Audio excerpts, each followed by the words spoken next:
Hello, hello. Good morning. Very excited today. Today we have a special interview with one of my buddies by the name of Zach Batista. How's it going? That's good, man. Excited about this podcast and what we have going on. How you doing? I'm doing good. I share the same excitement. That's good. Like I said, a few people had mentioned it to me, and then that random day where we met up and you said, Right. that was too easy. Right. Yeah. Yeah, we have a crazy connection.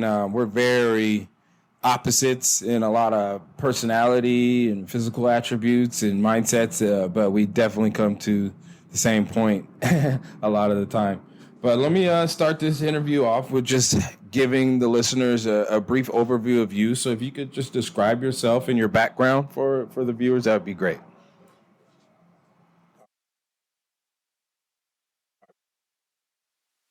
In Chino, California, Southern California, born and raised. Enjoyed it. My dad instilled a good work ethic in me. Always knew how to work, and that always interests me. So construction type work. He had his own construction business at one time. He had his own landscaping business at one time. Worked for him, doing that type of stuff. Loved playing sports as a kid.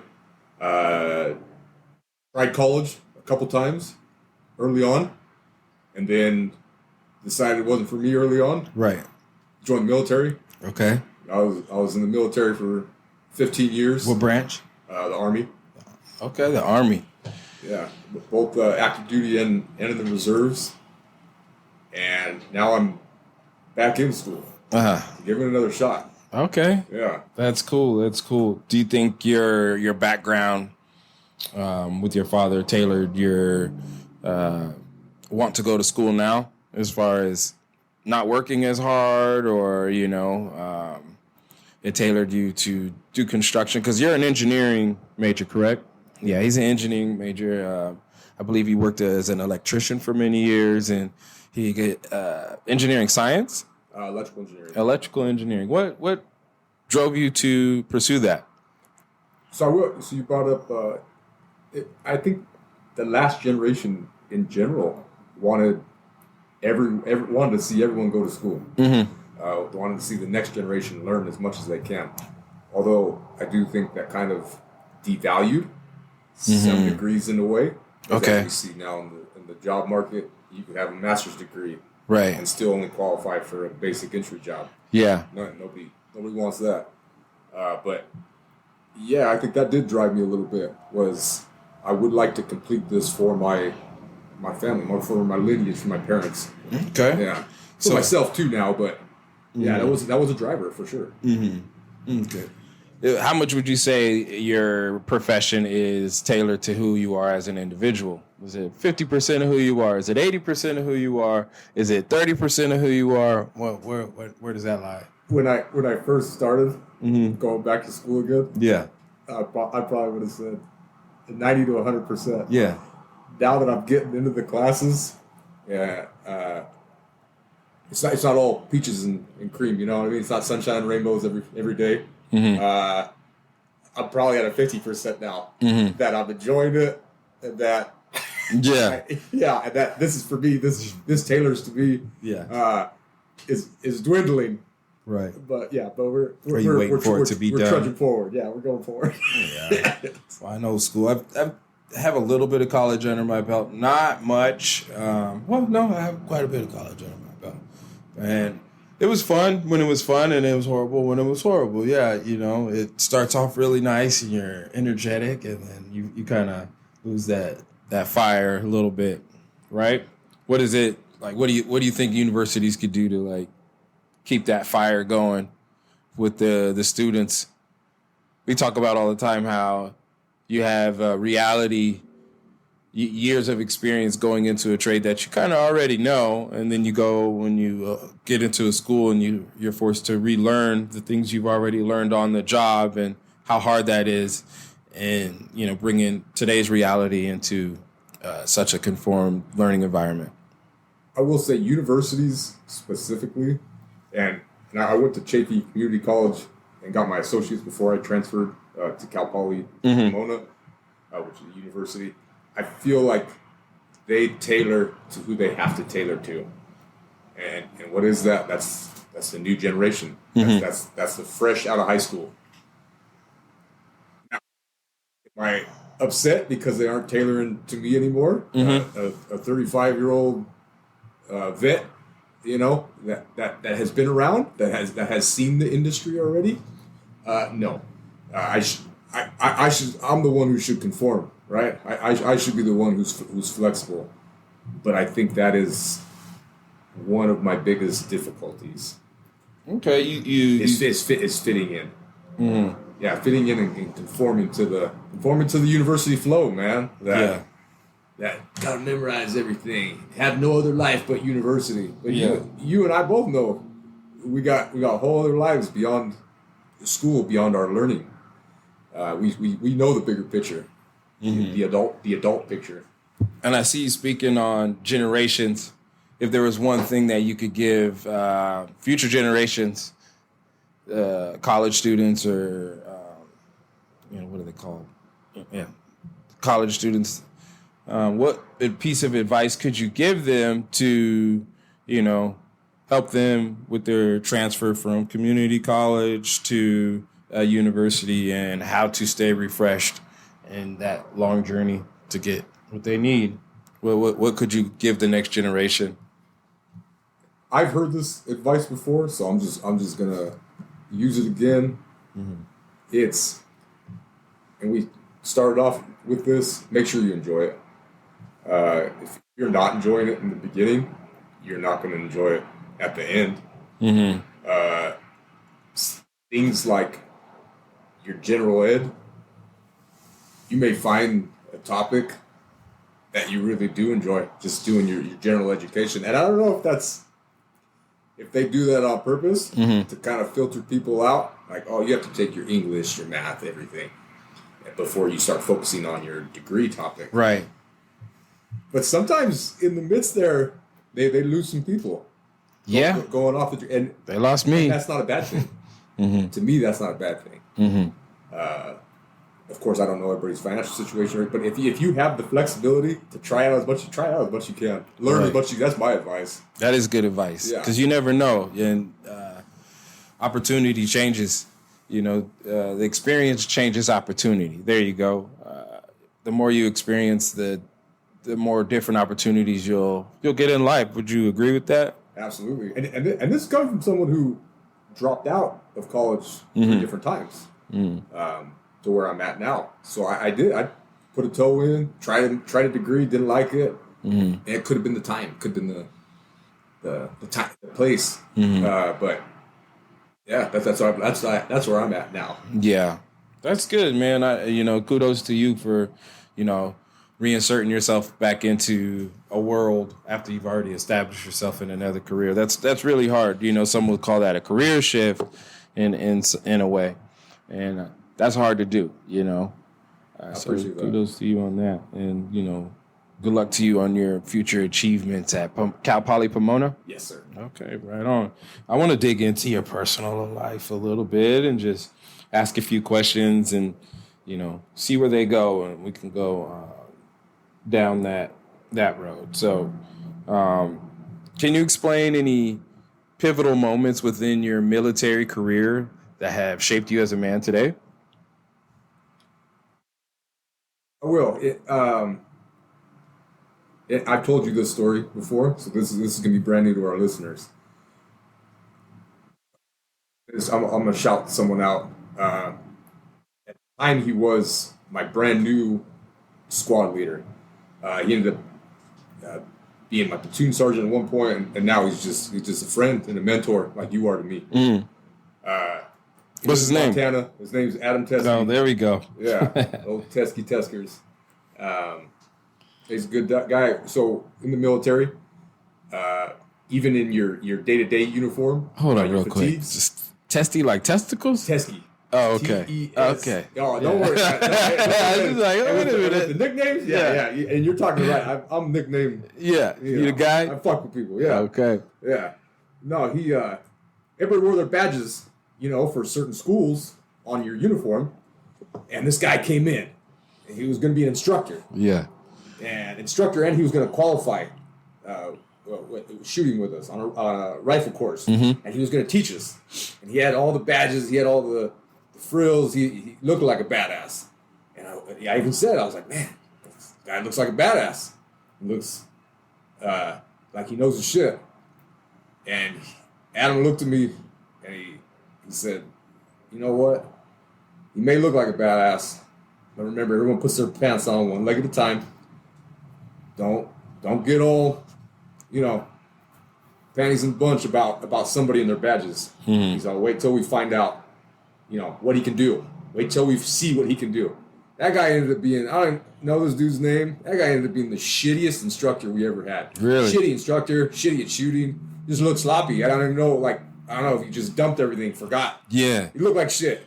Ah. And we were back there, bad taste in my mouth. And that was like, man, like that really, because I used to look up to those guys. Mm-hmm. I used to judge a book by its cover. I used to judge other guys by their uniforms. This was probably, got you. Yeah. Man. That was pivotal for me. Okay.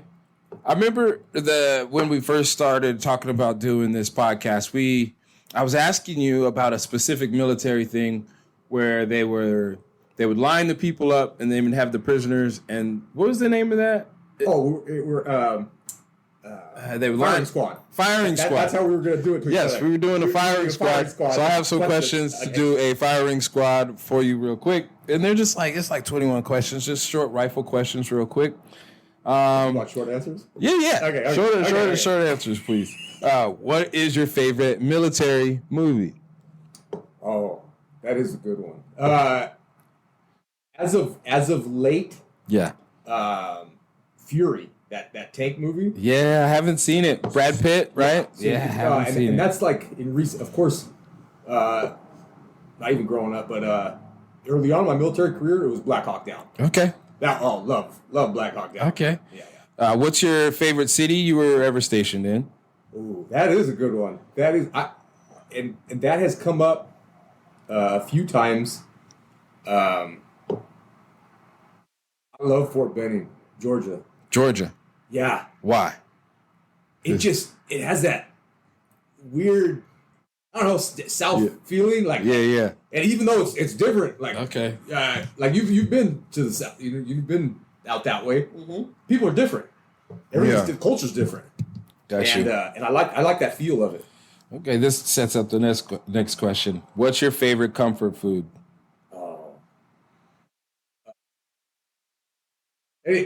Honestly, anything my mom makes, and she can really come to bat with a good chicken soup when you're sick. But I gotta say, man, I'm good with just comfort food wise, like meatloaf, mashed potato, or like sweet potatoes or something like that. Green beans, like that. That's a good comfort food to me. Okay. Let's just do two more questions. What's your favorite outdoor activity? So a service dog that I've trained myself. Right. Koa. That dog, he did a good job on it, man. And I'll shout out Working Dogs big old for Warriors right now too. Now that's the organization I'm going through, and amazing Mike, the owner and founder. Really grateful for what you do. But so my favorite outdoor activity right now is going out with him. Mm-hmm. We do our training every day outside if we can. Mm-hmm. Get a couple hours in, just to reinforce the commands, and I let him have fun. Yeah. I let him off the leash, off the vest for a little bit too. Right. Let him have that dog time too. Yeah, dogs seem to be a big thing in your world right now. Like, has that always been that way for you, or is that something new that you've discovered? We always had animals and dogs growing up. Why? Just because of the farm, or farm wise, and companionship? Yeah, we all like you with your dogs. Mm-hmm. It was your choice, but also the kids' choice, right? Right. They were a good push. They to did. That. Yeah, it was a big thing. And I feel like we had that same dynamic growing up. We push a little bit, and if the dog wasn't already there, we'd have a dog, and it was our responsibility. Yeah, there you go. Yeah, there is some kind of feeling that's like, you get a dog that kind of completes the family and stuff like that. You know, that I think there is something that to be said about that. Yeah, like, have you been as of recently? Are you working on any projects or anything that you're excited about that you want to share with us, or any avenues that are new for you personally? This right here. Mm-hmm. Expressed how excited you were for this. I am equally as excited going down. And to everybody listening, Mm-hmm. this is a side hustle for both of us. Yeah. This is not our main gig. No. Very busy outside of here. We took a recommendation. We took a chance, and we're going for it.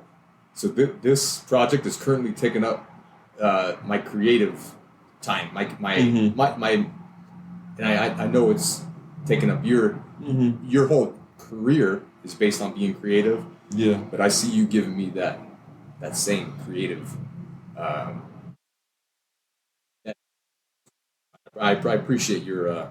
Hell, man. Anytime, brother. I'm always here for my people. You met me 100. Know? Yeah, I came at you 100. You met me 100, and I'm glad we both approach this with the same energy. It's cool interviewing you because I get to ask questions that wouldn't normally come up in day to day. You know what I mean? One of these questions is, if you could like slice yourself into pieces like a pie chart, what would be the separate individual pieces, and which is the biggest slice and which is the smallest slice? And this is like characteristics? Yeah. Okay, characteristics of the Batista. I would say the biggest slice is that, and it could go along with being stubborn, but it's that strong will. Mm-hmm. Strong will. I'm still going. Yeah. I've mentioned this to you a lot of times. You came to my birthday party last year. I turned 35, and I told you the theme: 35, still alive. Right. I was ready. Being in the military, I was a combat engineer, and then I specialized in explosives and route clearance. In the military, in the Army, it's a different dynamic. You write your will when you join at 19 years old, and you go on a deployment. You make sure all your final affairs are in order. It hits you faster. Yeah. So now, if you were to ask me that, I'm sure it's the same with you. If you were to ask me that 10 years ago, I would give you a different answer. Right. But right now, it's that will to keep going. That's the biggest on that pie chart. So staying alive, right? What was the theme of the birthday? It was 35 still alive. 35 still alive. So what was it that you went through that made you be like, you know what, I'm fucking still alive? Like, what was it that kind of was like, what was the negative that where you had to switch it? You know what I'm saying? Because if you're like staying alive, when was you dead? Like, how did you die? What was you dead? Like, what were you going through that said, I'm still alive, and fucking this is my motherfucking birthday. Have a drink, 35, still alive. Like, were you in a rut? Like, mentally fucked up? Like, what was going on? Before like I said, I was ready to put my life on the line at any time. So that doesn't necessarily stop after deployment. There's accidents can happen anytime. So the whole mindset of danger doesn't necessarily exit when you leave a combat zone, but that immediate danger changes.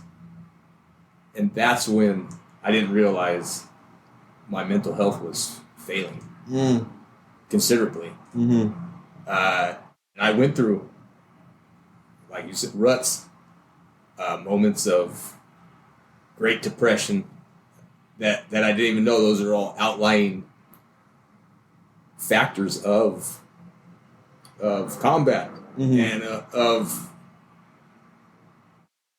not knowing yourself. And now after several years of therapy, I can say I know myself a little better. But through the bad mental health years, there were times I considered ending it all. More than once. What was your, like, going into the military, what was your mentality like? Like, were you healthy? Yes. I always wanted to join the military as a kid. I actually, my dream was to be a Navy SEAL. Yeah, so I always had that early on.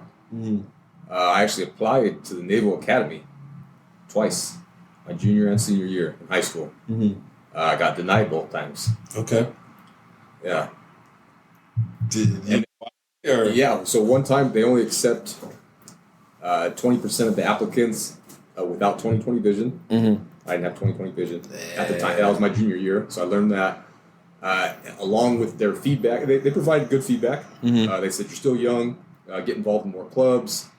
So I did. My senior year, I tried to beef it all up. The tutoring, this and that. Did that cause a shift? In myself? In your deployment, like when you... Yeah, like a shift in what it is that you were doing. You as a child, you wanted to go to the military. You had your sights set on special forces. And you get to special forces, your vision denies you that opportunity. And then denied it again. Right. Yeah. I guess the reason I'm asking that is to kind of tailor the, like, at what point did your mental change in the military? What events inspired that mental change into the military?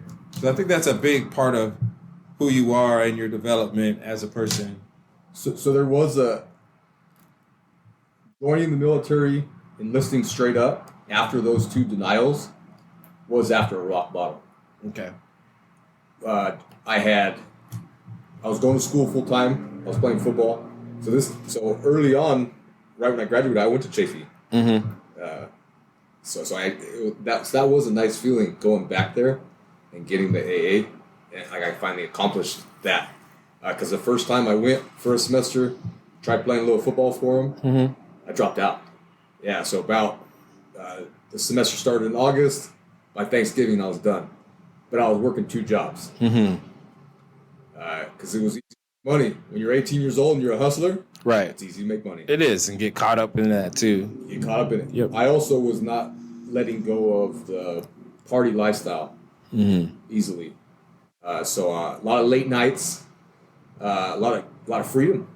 I was for the most part I was living on my own or with friends, and you get that taste of freedom, and you needed a hard shift in your reality, and I got into some legal issues. I got a DUI,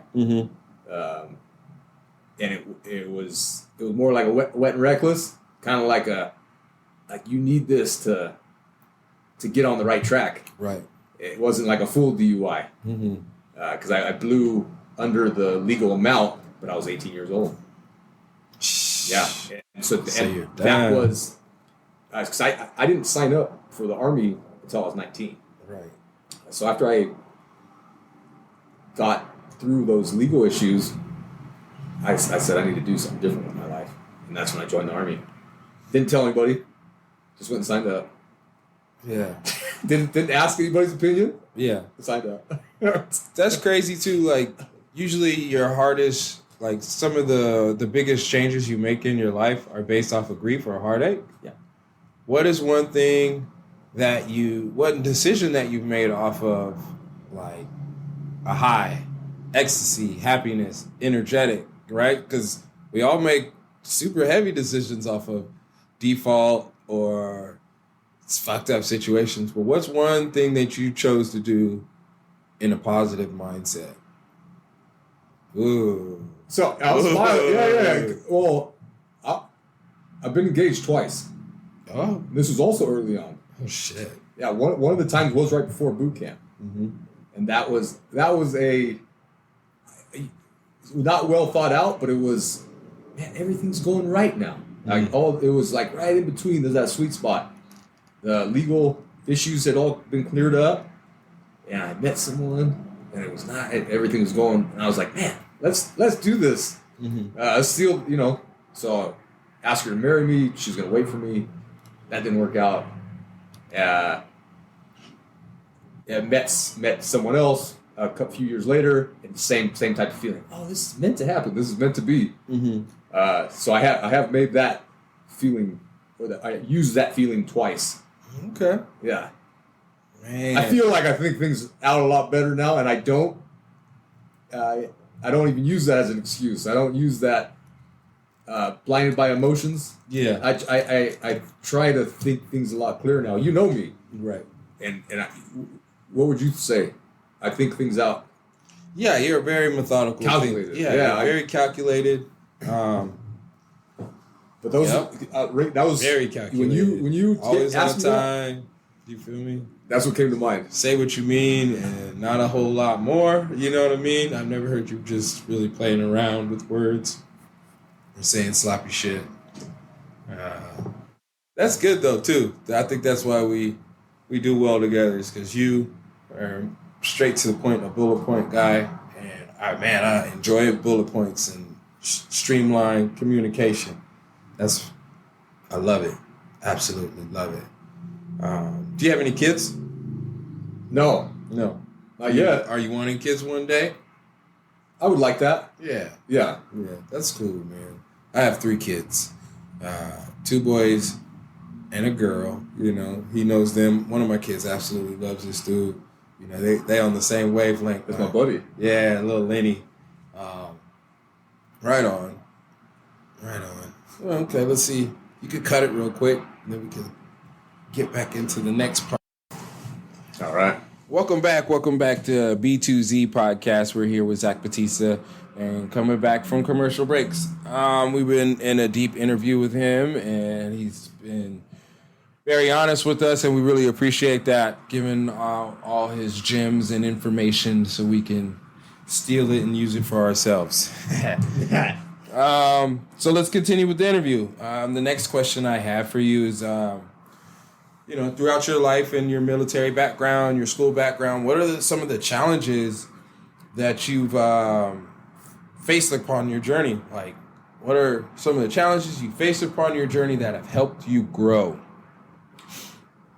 Personally, I have been hit with.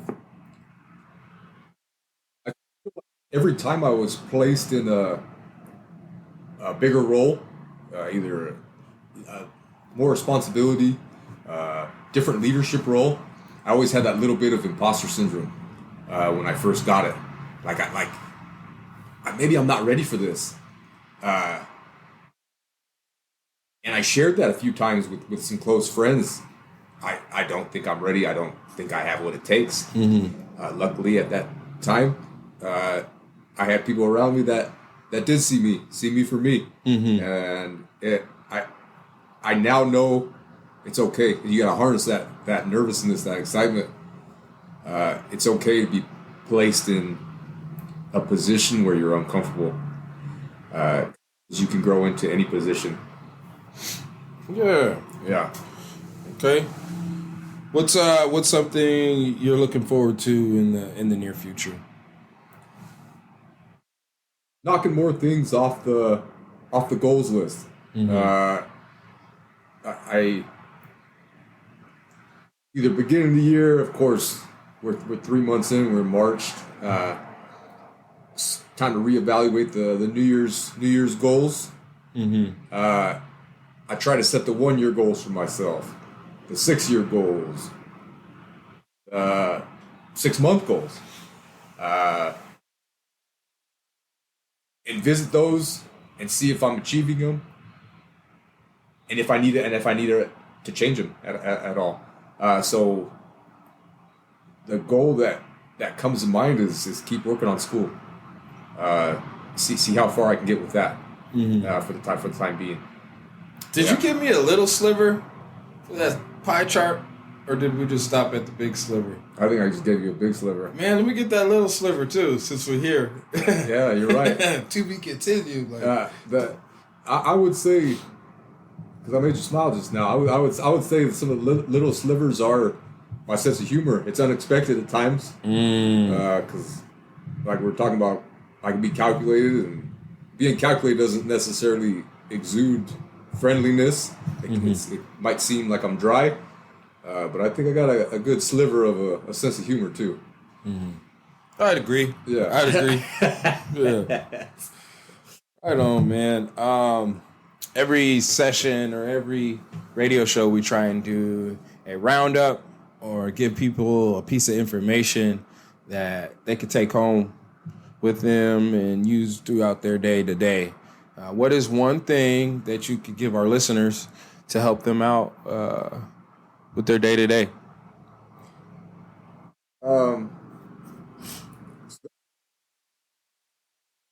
Some talk. We do some quotes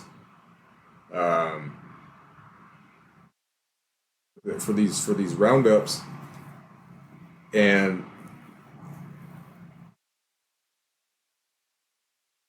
like one that I found, a quote that I had found that kind of fits into this.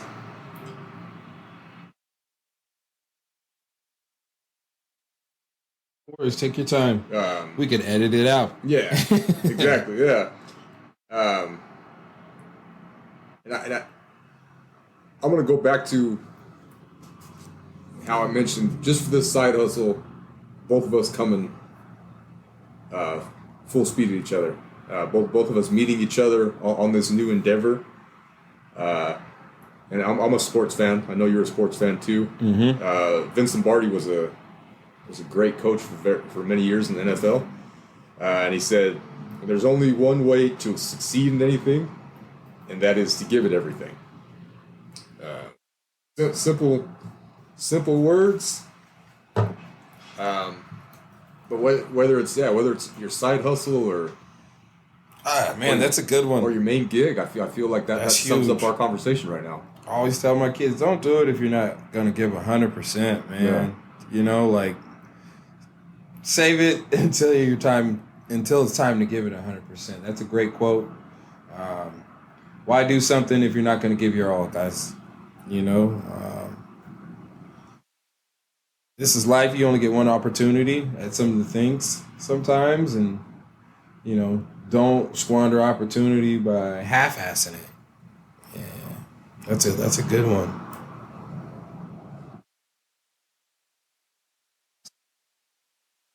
It's like old school. I'm half-assing. Take out the trash. Oh, you got shit on the floor. You half-assing it. That's an old school. That's an old school term. Yeah. Half-assing. Clean up your room. You halfway clean up your room. You half-assing it. Like, nah, clean it up. You know, give yourself that self-gratification. Man, I'm doing 100% at something, knowing that you're not messing around and that everything is solid that you've just done. There's a good feeling to that. There's a really good feeling to that.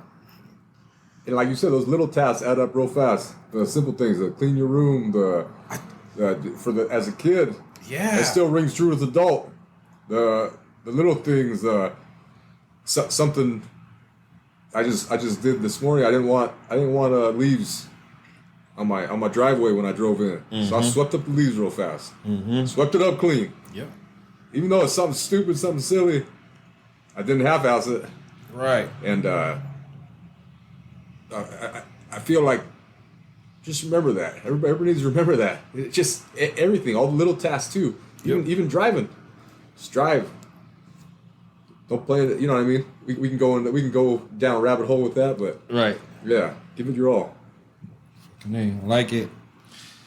Thank you, everybody, to listening. Thank you, everybody, for listening and tuning in to B to Z podcast. Check us out on our next episode. We wanted to introduce ourselves with these first two episodes, and now that you know us, we look forward to bring you all kind of guests based off of wellness, military, art, culture.